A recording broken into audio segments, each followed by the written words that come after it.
आज का मतलब होता है अब का अर्थ होता है इस मनुष्य जीवन में।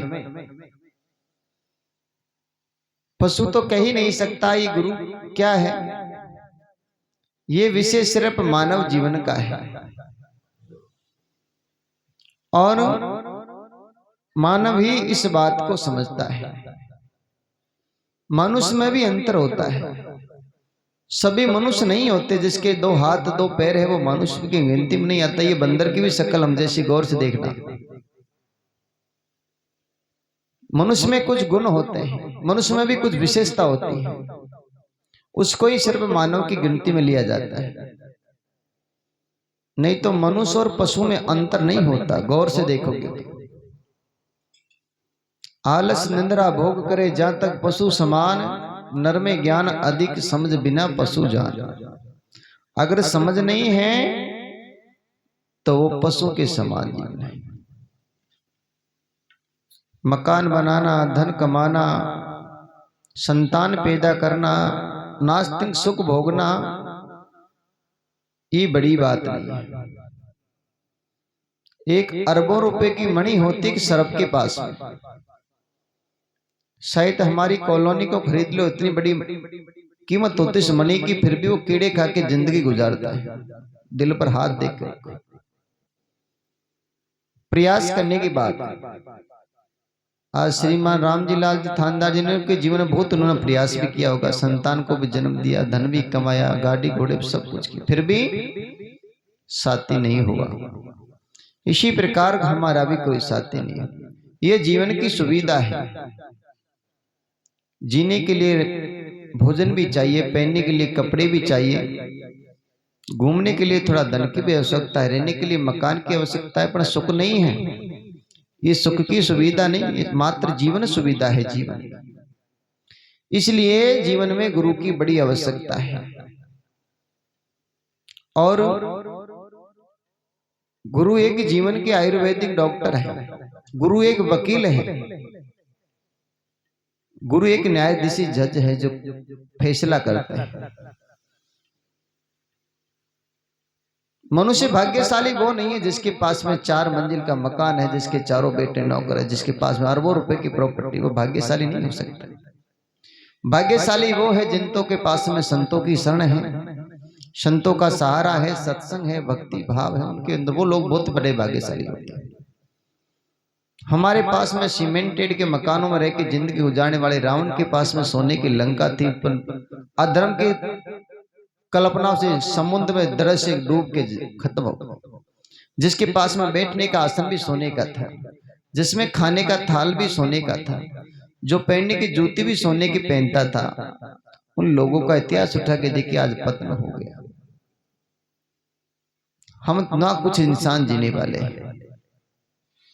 इसलिए कहा है भलो मारे दिन भला कहते हैं शुभ को, अच्छे समय को। अरे भला अवसर कौन सा जीवन में है? सिर्फ मानव जीवन में। ताकतवर जानवर मनुष्य से बढ़कर एक से एक बलशाली है।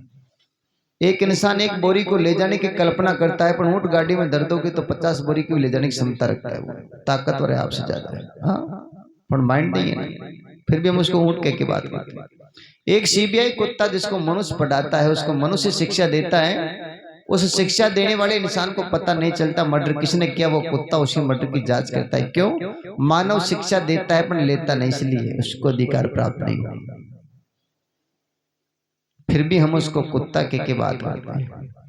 ये अधिकारी जीवन है, ये बहुत ऊंचा जीवन है। आप जिस चोले को लेके बैठिए कोई मामूली बात नहीं, ये चोला ब्रह्मा विष्णु शंकर को भी नहीं मिलता। उनका जीवन देखिए, क्या कहते हैं शास्त्र, शंकर भगवान कैलाश पर्वत पर पड़ा रहता है जहाँ हिमालय की बर्फें गलती है। आज हमको ठंड से बुखार हो जाता है, विष्णु भगवान का कोई पता देता है कि शील सागर में रहते हैं, वहां बेवकूफ कते घोर अंधकार पानी रहता है, और सोने के लिए बढ़िया खाट और बेड भी नहीं। हम वो तो एक सर्प की सैया पर सोते हैं, हम तो बेड पे सोते हैं। दिल पर हाथ फेर के देखो हम कहाँ रहते हैं। इस जीवन का वर्णन शास्त्र में बड़ा उल्लेखन के साथ में किया गया। जन्म जन्म का अदालत भाग्या जाग्यो मारो भाग, दलदर कहते हैं दुखों को। मेरे जन्म जन्म के दुख थे वो निष्ठ हो गए कब? जब मनुष्य जीवन मिला। हमको आदर मानव जीवन मिलता है और योनियों में आदर नहीं मिलता। सब योनियों की मृत्यु होती पर नहीं दाग संस्कार होता, नहीं गंगा स्नान करवाते, नहीं कोई बारवा करवाते। क्यों नहीं करवाते? उन्हें क्या आत्मा नहीं है क्या? पंचभूति का शरीर नहीं है क्या? फिर भी अन आदर होनी है। और ये हम जैसे को लोगों का स्थिति है। 84 कोई अलग खजाना बना हुआ नहीं है, कोई मार्केट से सिस्टम नहीं। पशु, गाय, घोड़े, ऊंट, भैंस, बकरी, ये जितने भी जो चार पैर से चलने वाले धरती पर जानवर, ये हमारे परिवार के सदस्य हैं। आप ये मत समझ नहीं, ये हमसे अलग है। पशुओं की और हमारी जन्म जाति एक ही है।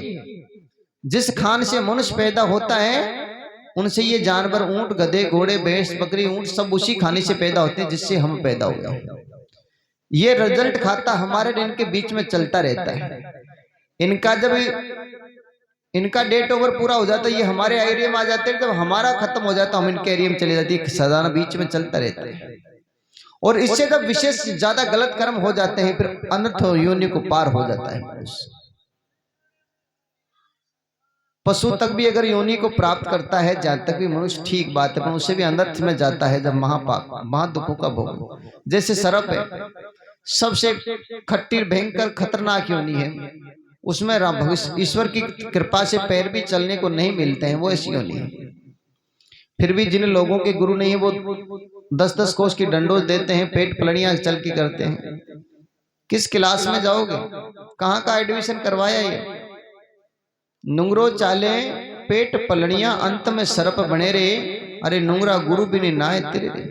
अगर गुरु नहीं है वो किसी की दंडवत यात्रा देता है, ये पेट पलड़ियां देता है, उसको सर्प की योनि धारण करनी पड़ती है। शास्त्र इस बात को कहता है। समझते नहीं हम। हमें अंधकार ने इतना पकड़ रखा है, बहुत जटिल से। महाराज उस बाबा के गया, मेरे तो बच्चा हो गया, मेरे को दंडो देना जरूरी है।